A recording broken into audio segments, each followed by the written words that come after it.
Atenção! Em 5 segundos, para mais de 100 municípios, Jornal Band Cidade.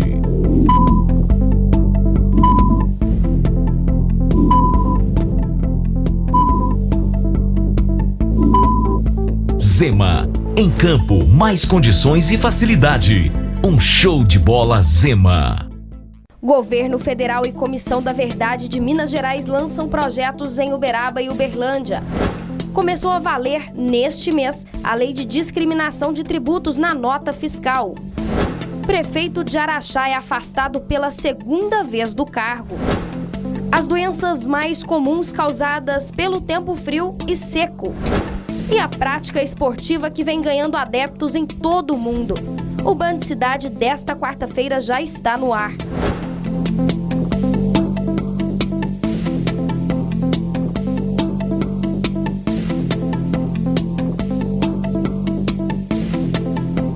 Boa noite. Representantes do governo federal e da Comissão da Verdade em Minas Gerais lançaram o projeto Cartas na Mesa. O encontro foi ontem à noite no campus Santa Mônica da Universidade Federal de Uberlândia. Uma peça teatral na entrada do anfiteatro relembrou as vítimas esquecidas da época do regime militar. E foi no mesmo dia em que ele nasceu, no mesmo lugar em que nosso pai faleceu, ele desfaleceu e caiu. Desgraçado, naquele chão frio. O lançamento do projeto Cartas na Mesa, Justo é Conhecer a Verdade, aconteceu no campus Santa Mônica, onde foi assinado um termo de colaboração técnica da Universidade Federal de Uberlândia e a Comissão da Verdade Mineira, apoiado pela Secretaria Nacional de Justiça. Esse projeto tem por pretensão conhecer o que aconteceu no Triângulo Mineiro e Alto Paranaíba nos períodos de 64 a 85, resgatar a memória dessas pessoas esquecidas, né? Porque nós entendemos que todos têm direito à memória e à verdade. A iniciativa de lançamento do projeto foi dos membros do Diretório Acadêmico da UFO, que tem como tradição a luta pela memória, verdade e justiça. A gente acredita que retomar a verdade, retomar a memória é a única forma de se promover a justiça de transição e a consolidação democrática. Essa é a principal preocupação do nosso Diretório Acadêmico. Uberlândia foi a primeira cidade do interior de Minas a estar dentro do plano de interiorização do projeto da Comissão da Verdade. E para Antônio Romanelli, presidente da Comissão da Verdade de Minas, a recepção superou as expectativas. Posso dizer a vocês que eu estou muito feliz pela recepção que eu tenho tido aqui, que nós temos tido aqui em Uberlândia. Está superando as nossas expectativas. É a primeira cidade do interior de Minas, dentro do nosso plano de interiorização do projeto da Comissão da Verdade. Na verdade, eu considero que essa noite é uma noite histórica para Uberlândia e para nós da Comissão da Verdade, porque nós viemos aqui em Uberlândia para resgatar a memória, a verdade e futuramente fazermos justiça. O presidente nacional da Justiça e membro da Comissão da Verdade em Minas, Paulo Abraão, disse que esse é o momento em favor da transparência e da verdade, contra a cultura do sigilo. Nós temos hoje um ambiente de processo gradativo de conquista da verdade, mais de 40 mil pessoas já tiveram um reconhecimento formal com pedido de desculpas do Estado brasileiro pelo sofrimento que teve, as perdas que sofreu ao longo do tempo. E agora o Ministério Público Federal tem entrado com novas ações civis e criminais, tentando identificar os autores dessas graves violações, os autores dos sequestros, dos assassinatos, das torturas, para que o sistema de justiça também possa dar uma resposta para tentar garantir o direito à proteção judicial das vítimas. Hoje, o encontro da Comissão da Verdade de Minas Gerais foi na sede da OAB em Uberaba. Durante a reunião foram apresentados os trabalhos desenvolvidos pela comissão e propostas atividades a serem desenvolvidas em conjunto com a subseção da Ordem dos Advogados do Brasil na cidade. Também participaram do evento os reitores das universidades de Uberaba e membros da comissão. A lei que determina a discriminação dos impostos na nota fiscal entrou em vigor efetivamente a partir deste mês. Os comerciantes que não cumprirem a lei poderão ser multados. A partir do próximo mês, as notas fiscais emitidas nos estabelecimentos comerciais deverão conter o valor da carga tributária cobrada nos produtos. As empresas que não divulgarem o valor dos impostos embutidos nos preços poderão ser multadas em até 7 milhões de reais. Com essa indicação no documento fiscal, é que as pessoas comecem a perceber quanto elas estão comprando de produto e quanto elas estão comprando de impostos, para que a gente consiga, talvez, mudar um pouco da estrutura tributária no Brasil, que hoje onera e muito as empresas. O presidente da Associação Comercial e Industrial de Uberaba explica que a lei foi aprovada no ano passado. No entanto, sua vigência foi prolongada para que os comerciantes pudessem se preparar. O objetivo da implantação da lei é fazer com que as pessoas vejam o valor do imposto que é cobrado. Ele também ressaltou que não acredita em um boicote dos consumidores nos produtos de maior carga tributária. Não faço isso, não tenho esses costumes. Precisa, né? Aí eu pesquisava mais em outro lugar até conseguir mais em conta. Não, geralmente não. Não observaria isso, não. Na maioria das vezes, acho que nunca observei. O gerente desta loja, em Uberaba, diz que a empresa já informa o valor dos tributos em suas notas fiscais há aproximadamente 2 anos. Além disso, ele explica como os clientes podem conferir o valor dos impostos na nota.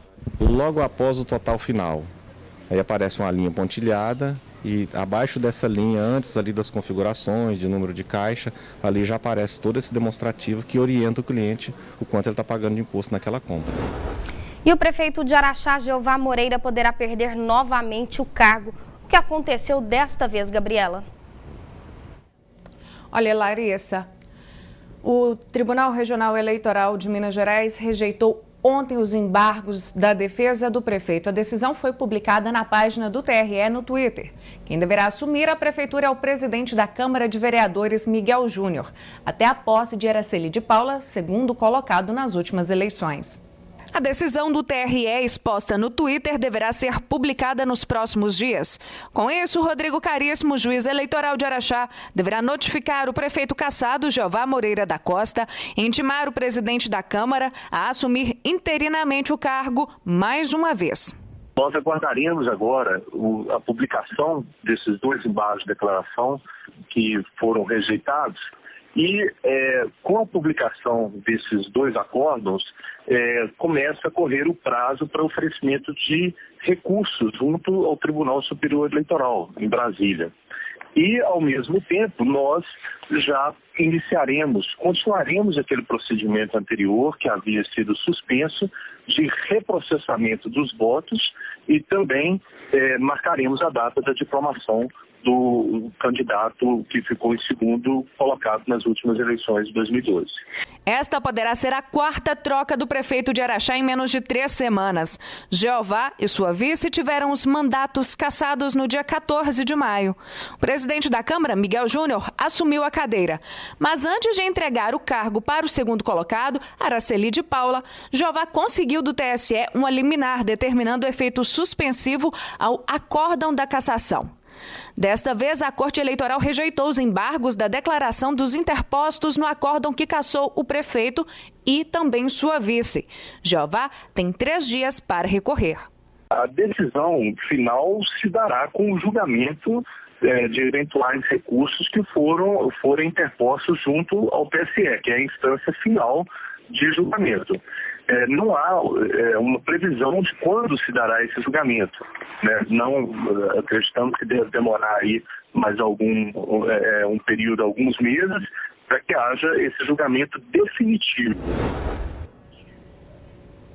E começa agora às 7 horas da noite a palestra Estratégias Vencedoras, Atitudes e Ações que Transformam Desafios em Conquistas, com o escritor e consultor organizacional Eduardo Chiniaski. O evento faz parte da 3ª edição da Rodada de Negócios do Sebrae de Minas Gerais. O encontro acontece também amanhã em Uberaba e reúne cerca de 150 fornecedores e 30 compradores. A novidade desta edição é a participação de 4 compradores internacionais, do Equador, Uruguai, Angola e Bolívia. E foi realizada na sede da FIENG Regional Vale do Rio Grande o primeiro Café com Sustentabilidade. O tema do encontro foi sobre os aspectos práticos da Lei Empresa Limpa. O encontro reuniu cerca de 60 empresários da cidade de Uberaba e teve como objetivo discutir sobre a lei anticorrupção. A lei estabelece pesadas sanções para empresas que se beneficiem de atos lesivos praticados contra a administração pública. Essa lei é justamente para coibir e combater o alto índice de corrupção que nós temos hoje no nosso país, né? O ideal seria que nós não tivéssemos a lei, né? Não tivéssemos o evento e tivéssemos o mínimo possível de corrupção no nosso país. Durante o evento, foram debatidos os principais aspectos práticos da lei. Segundo um dos palestrantes, muitos empresários ainda têm dúvidas de como se adaptar à lei que entrou em vigor em janeiro deste ano. A primeira delas é o fato de que essa lei é nova, é uma lei que entrou em vigor em janeiro desse ano e ainda muitas empresas não sabem exatamente o que é esperado delas, o que elas têm que fazer para se adequar. Veja, depois do intervalo, muitas pessoas reclamam do trânsito caótico nas grandes cidades. Mas você já parou para pensar se pratica a direção defensiva? Nós voltamos em instantes.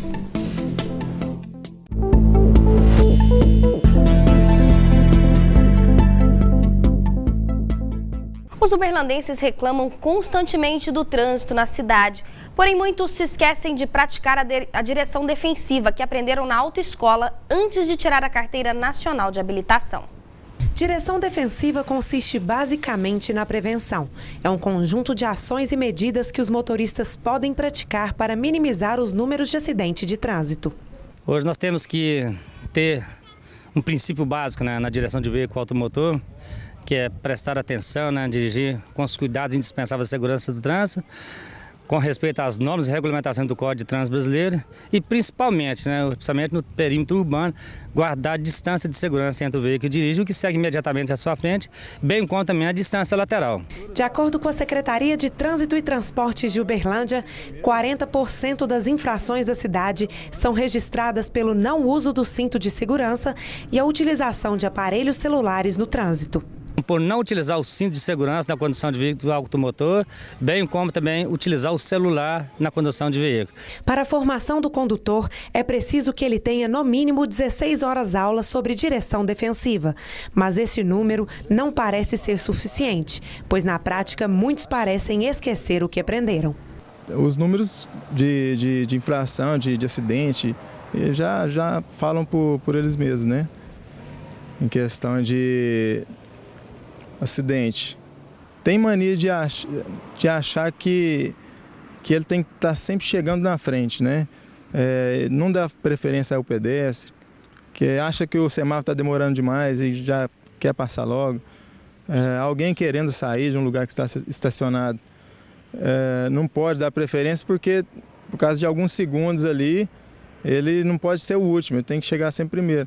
Nós acompanhamos o instrutor de autoescola por uma tarde e os flagrantes registrados pela cidade não foram poucos. João Naves é mestre disso.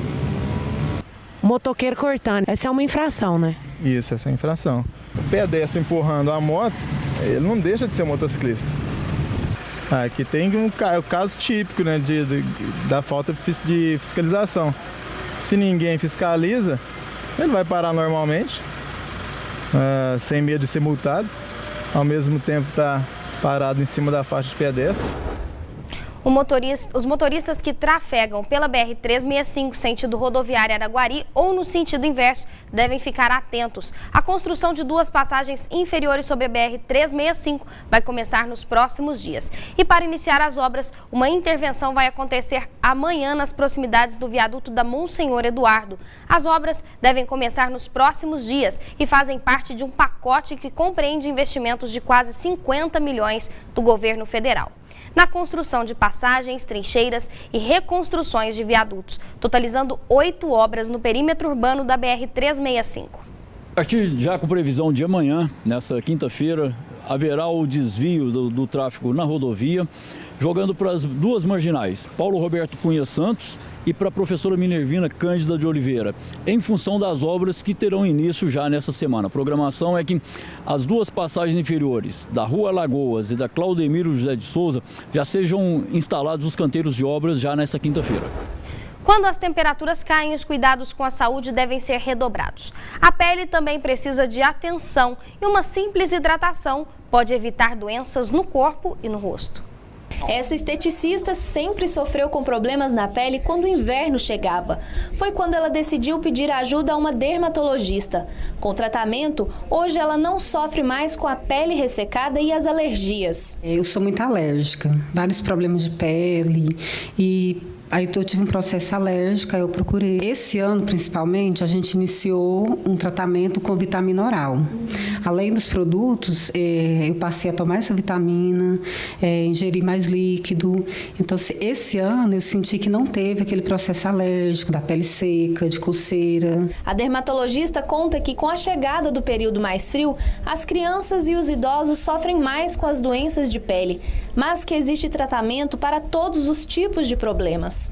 Normalmente, nessa época, chegam os extremos. As crianças com quadro de dermatite atópica, que são alergias, principalmente em áreas de dobra. Então, as crianças sofrem muito com coceira, levando até escoriações, eczemas nessas regiões. E os idosos, apresentando o eczema da pele seca, porque o idoso já tem o manto lipídico, a camada de gordura na pele já vai reduzindo ao longo da idade, e aí sofre mais com coceiras generalizadas. Nesse meio termo, tem os pacientes também com psoríase, que é uma doença com predisposição genética que também tem sua piora no inverno, e dermatite seborreicas, alergias, basicamente são essas doenças. A dermatologista ainda dá dicas de como evitar as doenças de pele no inverno. Evitar banhos quentes e prolongados, não usar buchas, usar sabonetes hidratantes, hidratar a pele do rosto e do corpo, hidratar os lábios, tomar muita água e não esquecer de usar o protetor solar. Outra doença comum neste período seco é a conjuntivite. Fique atento. A conjuntivite possui 3 tipos, mas os mais comuns nessa época do ano são as conjuntivite viral e a alérgica. No caso das conjuntivites virais, há um aumento pelo frio, né, o tempo seco. Nesse período tem uma aglomeração maior, né, das pessoas. A própria gripe, os resfriados, né, que trazem essas viroses aí, que favorecem a infecção viral também nos olhos. E no caso da conjuntivite alérgica, né, o frio favorece as pessoas a pegarem cobertores guardados, esses agasalhos muito tempo guardados, que tem poeira, ácaros, né, desencadeando aí a reação alérgica. Nós notamos aí nessas 2 últimas semanas um aumento muito grande, principalmente da conjuntivite viral. Os sintomas mais comuns são olhos vermelhos e lacrimejantes, pálpebras inchadas, sensação de areia ou cisco nos olhos e coceira. A recomendação é procurar um oftalmologista para que ele constate qual o tipo de conjuntivite e recomende o melhor tratamento. Então, inicialmente, requer primeiro o diagnóstico de que tipo de conjuntivite que a pessoa vai ter, né? No caso de uma conjuntivite bacteriana, sendo comprovada, é o uso de antibiótico na forma de colírios, né, específico para aquela bactéria. No caso da conjuntivite alérgica, são os antialérgicos também na forma de colírio. E nas conjuntivites virais, como toda virose, requer o tempo para a cura, de 7 a 10 dias, mas podemos prescrever colírios que vai dar um conforto para a pessoa suportar esses 7 a 10 dias até vir a cura. Eu nem sabia que eu tinha conjuntivite. Assim que eu cheguei ao médico, ele me informou que era conjuntivite e que começou no olho esquerdo. Começou com o olho esquerdo, com 2 dias já passou para o olho direito e foi aquele incômodo, né? De acordo com a médica, existem alguns cuidados que ajudam a controlar o contágio. E no caso da conjuntivite viral, né, seria mais para quem está com a conjuntivite evitar de frequentar, né, escola, lugares aglomerados. Marcos conta que o pior sintoma é a coceira e a médica alerta. Ela pode ser a responsável pela transmissão de um olho ao outro. Porque o médico orienta que não coce, né, o olho. E é insuportável, né? Porque como que não coça, né? Coçar, você favorece a contaminação, machuca o olho, principalmente a córnea, favorecendo aí até uma infecção na córnea. Novas áreas de instabilidade avançam sobre o Sudeste, mas o tempo continua firme em Minas Gerais. Acompanhe os detalhes da previsão para amanhã no mapa. O céu ficará claro na maior parte do estado de Minas Gerais. As temperaturas diurnas estarão em gradativa elevação, mas ainda fará frio à noite. e a possibilidade de geada em áreas serranas do sul de Minas Gerais. Os índices de umidade do ar estarão em queda à tarde, principalmente no setor centro, norte, noroeste e oeste mineiro. No próximo bloco, você vai conhecer o esporte que conquistou adeptos no mundo todo. É o slackline, daqui a pouco, aqui no Band Cidade.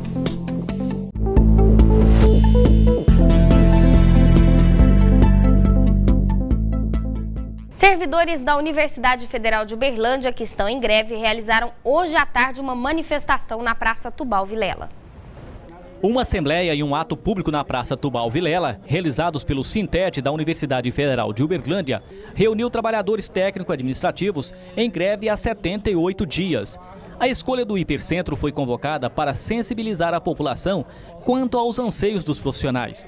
Uma das maneiras encontradas foi realizar ações de cidadania, como uma campanha do Agasalho 2014 e também uma campanha Doe Sangue, Vamos Dar o Sangue nesta greve. A gente está prevendo, assim, ela está mais intensa nas próximas 2 semanas, principalmente que antecede o início da Copa do Mundo, né?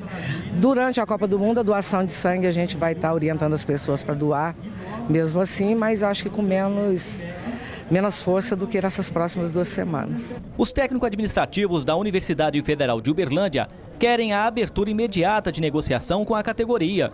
Diante deste fato, o movimento grevista em todo o país será intensificado nesta semana. Segundo a Federação de Sindicatos de Trabalhadores das Universidades Brasileiras, são 38 instituições federais que aderiram ao movimento paradista. Aqui em Uberlândia, em termos dos técnicos administrativos da UFO, a gente está com uma mobilização boa, bem acentuada. O problema maior que não aparece muito na nossa greve é que a educação hoje em dia está toda terceirizada, além de retalhada, está terceirizada. Então tem vários trabalhadores terceirizados, de fundações, que estão dando suporte para a universidade funcionar de forma precária, mas funcionando. E como os professores também não estão em greve, as aulas de forma precária também estão funcionando. Mas nós estamos com um percentual de mais ou menos 60%.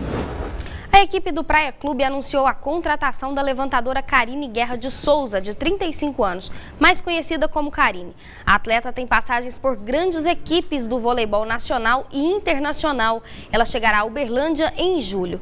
Outra contratação do Praia Clube para a Superliga Nacional de Vôlei 2014-2015 foi a maior pontuadora da edição passada, a ponteira Tandara Alves Caixeta, de 25 anos. Tandara defendeu o Praia Clube à época das categorias de base. Também chega a Uberlândia para defender o time praiano a central Natasha Odara Azevedo Cruz, de 28 anos. A atleta estava no Unilever do Rio de Janeiro, atual campeão da Superliga Nacional. O slackline é um esporte que vem ganhando adeptos no mundo todo. A prática aí chegou para arrasar no mundo todo e conta com equilíbrio e postura corporal dos atletas. Pode até parecer um equilibrista de circo treinando na corda bamba em seu tempo livre, mas não é. O slackline é um esporte e ele está na moda. O slackline surgiu na década de 80, onde os escaladores ocupavam seu tempo livre praticando o esporte. O atrativo é não ter limite de idade. Os adeptos podem escolher até o local para a prática. O ideal é procurar 2 árvores em uma distância entre 10 e 15 metros. Então, assim, quanto mais curto a distância, mais fácil da pessoa praticar. Porque o long line, que é o slack, a distância, a corda fica mais flexível e é mais difícil para a pessoa se manter equilibrada em cima da corda. Quem pratica nota até a diferença no corpo. Eu acho que é um esporte que veio para complementar, né, as outras modalidades, já que eu sou praticante, e como a Laís falou, que é um esporte que ajuda no equilíbrio, né? Acho que assim, é bem interessante as pessoas estarem utilizando, porque é bem dinâmico e bem agradável de praticar. Mas eu aprendi com o tempo de esporte, de praticante, de esportista, que quando a gente pratica pra gente, pra autorrealização, fica muito mais agradável, né? O esporte em si. Para quem se interessou e queira começar a praticar, Laís dá algumas dicas para que não seja tão difícil. O slackline ele é indicado para todas as pessoas, de crianças a partir de 5 anos até adultos com 80 anos. Eu pratico esporte não faz muito tempo, eu pratico só de vez em quando com a Laís. E assim, eu acho que é um esporte muito importante porque como trabalha muito equilíbrio, a gente precisa de equilíbrio em todos os esportes que a gente faz.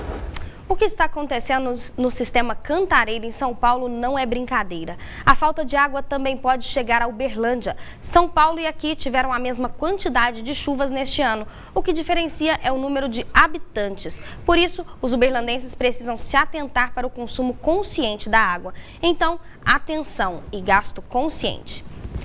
Obrigado pela sua companhia. O Band Cidade termina aqui. Nós voltamos amanhã aqui na tela da Band Triângulo às 10 para 7 da noite. Fique agora com o Jornal da Band. Boa noite para você e até amanhã.